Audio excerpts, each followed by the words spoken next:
নমস্কার, ছয় ছুটিতে আবারও সকলকে স্বাগত জানাই। আশা করি আপনারা সকলে ভালো আছেন আর আমরাও খুব ভালো আছি। ভালো তো থাকতেই হবে, কারণ আগামীকাল আমরা যেতে চলেছি আবার নতুন একটি গন্তব্যের উদ্দেশ্যে। সেটা হলো পশ্চিম সিকিম, এবং অবশ্যই সেটা আমরা দমদম থেকে স্কুটিতে যাচ্ছি। আর এখন বসে পড়েছি তারই প্যাকিং নিয়ে, যেহেতু কাল যাচ্ছি। এখন মোটামুটি রাত 10টা মতো বাজে। আমরা কিছু কিছু গুছিয়ে রেখেছি, এবার সেগুলোকে প্যাকিং করার পালা। তাই ভাবলাম যে আপনাদের সঙ্গে সেটা একবার দেখিয়ে নিই যে কি কি নিচ্ছি কি কি নিচ্ছি না। চলুন তাহলে দেখে নিই। যেহেতু এখন অলরেডি সিকিমে বরফ পড়ে গেছে আমরা শুনেছি, তো আমাদের মনে হয়েছে যে ওখানে বেশ ভালোই ঠান্ডা হবে, সে কারণে বেশ একটা মোটা সোটা জ্যাকেট নিয়েছি। মোটা সোটা বলতে এটা ডিক্যাথলন থেকে কেনা, আগের বার তো আপনারা দেখেছেন, সেই জ্যাকেটটাই নিয়েছি। আর তার সাথে একটা মাফলার নিয়েছি, আর রাইড জ্যাকেট তো আছেই তার সাথে, এবং নর্মালি কতগুলো একটু জিন্স, একটু থার্মাল, যেগুলো দরকারি আর কি, সেইগুলো টাইপ জিনিস নিয়েছি। কারণ যেহেতু আমরা স্কুটিতে যাচ্ছি, আগের বার বড় ব্যাগ নিয়ে খুব সমস্যা হয়েছিল, সে কারণে এইবারে আমরা অত বড় ব্যাগ নিয়ে মোটামুটি একটা সাইজের ব্যাগ নিয়েছি। আর তাছাড়া আমাদের ডিকি তো আছে, ওখানে কিছু কিছু জামা কাপড় ভরা যাবে, আর কিছু একটু শুকনো খাবার, একটু চিড়ে ভাজা, একটু বিস্কিট, এই সব টুকটাক গুলো নিয়েছি। আর পাওয়ার ব্যাংক, চার্জার, এইগুলো যেমন আছে ঠিক তেমনই একটু ফেস টিস্যু, তারপর একটু ময়শ্চারাইজার, তারপর একটুখানি কেটে যাওয়ার মলম বা ভলিনি, আর যেগুলো এসেন্সিয়াল চিরুনি টিরুনি সেগুলো তো নিতেই হবে, একটু ডেটল, একটু সাবান, মাজন, এই সব টুকটাক জিনিসগুলো নিয়েছি। আর বেশিরভাগই একটু আমি চেষ্টা করেছি মোটা মোটা জিন্স, যেগুলো একটু ভারী জিন্স নেওয়ার, এবং এগুলো আমি সবই এরকম রোল করে করে নিয়েছি, যাতে ব্যাগে, এতে করে কি হয়, ব্যাগের স্পেসটা অনেকটা কম লাগে। আর আমার মনে হয় যে নেওয়ার সময় গুছিয়ে রাখলে নেওয়ার সময় সুবিধা হয়, সে কারণে এভাবে নেওয়া। চলুন তাহলে পুরো ব্লগটা দেখতে থাকুন, আশা করি আপনাদের খুব ভালো লাগবে। যদি ভালো লাগে লাইক, শেয়ার, সাবস্ক্রাইব করবেন। আর চলুন পুরোটা দেখুন।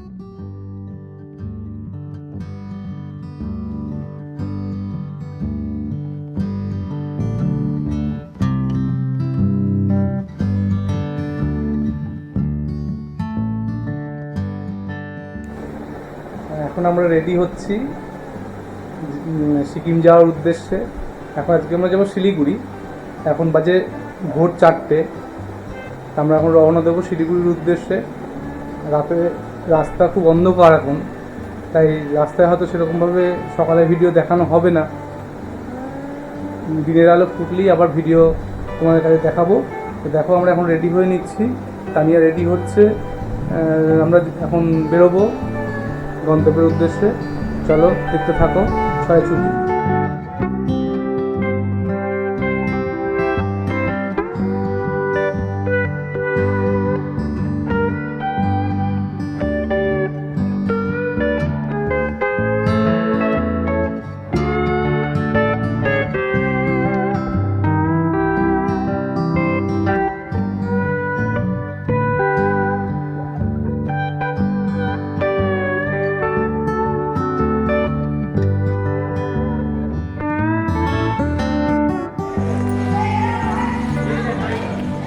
বেরোচ্ছ? রেডি? চলো।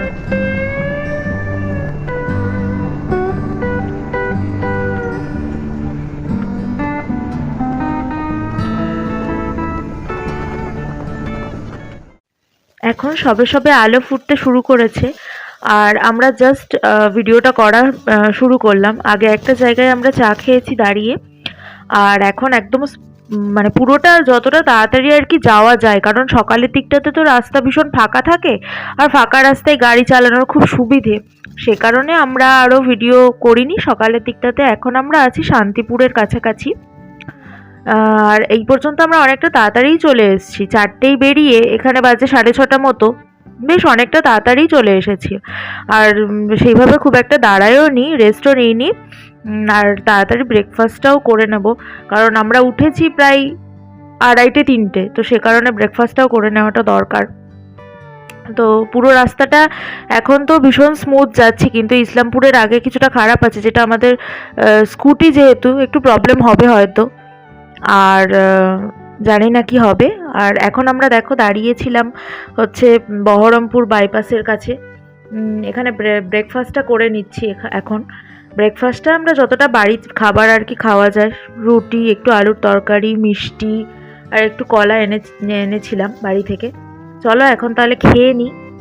আর এখানে আমরা দাঁড়িয়ে ঠিক এরকমভাবেই রাস্তার ধারে বসে খেয়ে আবার জল টল খেয়ে আবার যাত্রা শুরু করব।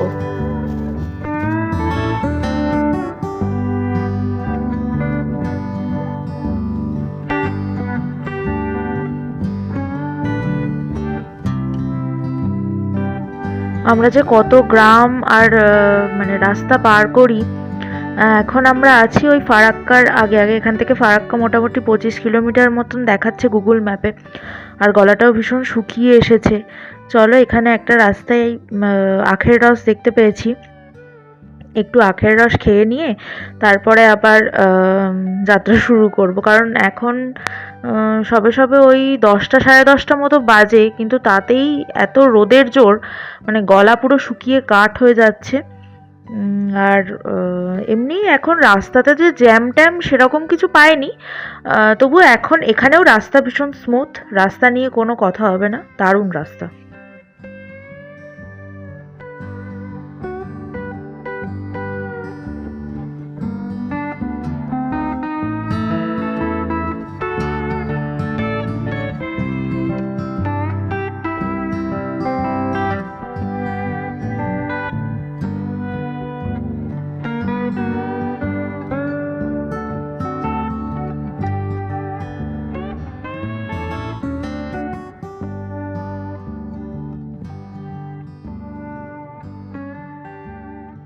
ওই যে দূরে দেখা যাচ্ছে ফারাক্কা। অবশেষে আমরা চলে এসেছি ফারাক্কা। আর ফারাক্কাটা ক্রস করার পর মনে হয় যে সত্যি রাস্তা অনেকটা কমে গেল। এরপর তো কালিয়াচক, মালদা আর রায়গঞ্জ এগুলো ক্রস করলেই, মানে দুপুর ক্রস করে দিলে ওদিকটা অনেকটা সহজ হবে। আগেরবার যখন আমরা গিয়েছি তখন আমরা এইসব রাস্তায় ক্রস করেছি, তখন প্রায় 1টা বেজে গেছে। এবারে তো অনেক সকাল 11টা 11:30টার মধ্যে ক্রস করে ফেলতে পারলে তাহলে তো ওদিকটা অনেকটা কম হয়ে যায়, কারণ ওদিকের রাস্তাটা তো খারাপ, ওদিকে তো রাস্তা স্মুথ। আর এই জায়গাটুকু তো সিঙ্গেল ওয়ে, আর এই সিঙ্গেল ওয়ে দিয়েই খুব গাড়ি ক্রস করে যাওয়া যায় না, খুব কম স্পিডে গাড়ি চালাতে হয়। আর পাশ দিয়ে এরকম একটা মালগাড়ি যাচ্ছিল, আর কেবলমাত্র মানে ভাবলে অবাক লাগে যে এত জল, কেবলমাত্র 2টো গেট খোলা, তাই রাইট সাইডে দেখতে পাচ্ছি কত জল। আর যদি পুরো গেট খুলে দিত যে কি হতো কে জানে। আর এখান থেকে আমরা ঠিক করলাম যে কিছু তো দেখাচ্ছে মালদার কিছুটা ক্রস করেই হচ্ছে পরদেশি ধাবা। আমাদের ইচ্ছা আছে যে পরদেশি ধাবাতে আমরা দুপুরের লাঞ্চটা করব।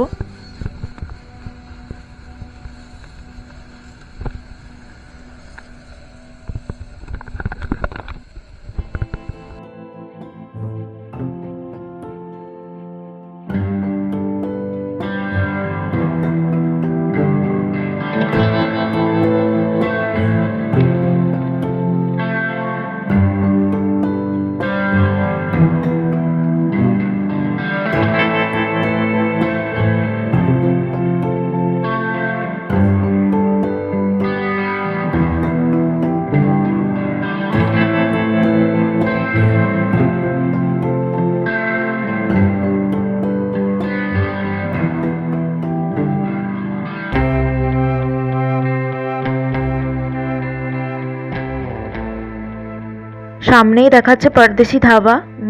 আর এখন আমাদের খিদেও পেয়েছে, মানে রাইড করলে বেশ খিদেও পায়। আর চলো আমরা দুপুরের লাঞ্চটা ওখানে করে নেবো, আর কীরকম কী প্রাইস না প্রাইস সব কিছু বলে দেবো, কারণ এটা আমাদের ফার্স্ট টাইম, আমরা আগে এখানে কখনো খাইনি। যদিও আমরা প্রেফার করি যে দুপুরবেলা যেহেতু রাইড করবো সেহেতু আমরা হালকা খাবার বা ভেজ কোনো খাবার এসব প্রেফার করি, বা মাছ। আর এদের এখানে বিশাল বড় একটা গ্যারেজ মানে রয়েছে, গাড়ি রাখার জন্য শেড করা রয়েছে। আর এখানে আমরা গাড়িটা রাখলাম, আমাদের সাথে সাথে গাড়িটাও একটু রেস্ট নিয়ে নেবে। ওর ওপরে যেভাবে চাপ সৃষ্টি হয়েছে, এই যে এটা দেখতেও ভীষণ সুন্দর, বাইরে থেকে যতটা সুন্দর ভিতরটাও ততটাই সুন্দর, ভীষণ সুন্দর সাজানো গোছানো। আর ছিমছাম একটা ধাবা, বেশ ভালো, মানে খেয়ে নিয়ে তো আমরা মানে অনেকক্ষণ রেস্টও নিয়েছি আর কি, ভীষণ টায়ার্ডও লাগছিল, কারণ এই দুপুর টাইমটা না ভীষণ গাড়ি চালাতেও ভীষণ কষ্ট হয়, মনে হয় যে খাবার পরে, একই আমরা বাঙালি, ভাত ছাড়া কিছু খেতে ভাবতেই পারি না, ভাত তো খাই, আর তারপরেই পাই যেটা সেটা হলো ঘুম। তো আমরা এখানে একটু ফ্রেশ হয়ে নিয়েছি, আর এখন আমরা অর্ডার দিলাম ভেজ থালি মাত্র 100 টাকা। এবং কি কি দিচ্ছে শুনলে তোমরা হয়তো অবাক হয়ে যাবে। ভাত, তার সাথে ঘি, 3 রকমের ভেজ তরকারি, পাঁপড়, ডাল, পনির, মিষ্টি, দই, মানে এত কিছু। এই যে তোমরা দেখছো ঠিক এরকমভাবেই যত্ন করে, মাত্র 100 টাকা। আর আমরা এক্সট্রা করে যেটা নিয়েছিলাম সেটা হচ্ছে উত্তরবঙ্গের পিয়ালি মাছের মানে চচ্চড়ি টাইপস। আমি আগে কখনো উত্তরবঙ্গের কোনো মাছ খাইনি, সে কারণে নিয়েছি ওটা আর কি এক্সট্রা করে। আর এখানের প্রত্যেকটা খাবারের স্বাদ খুব ভালো ছিল, খুব ভালো, অনেস্টলি বলছি, ভীষণ ভালো লেগেছে। এবং এরপরে শিলিগুড়ি যখন আমরা যাব, আমার তো ইচ্ছে রইল যে আবার পারদেশি ধাবাতেই দুপুরের লাঞ্চটা করার।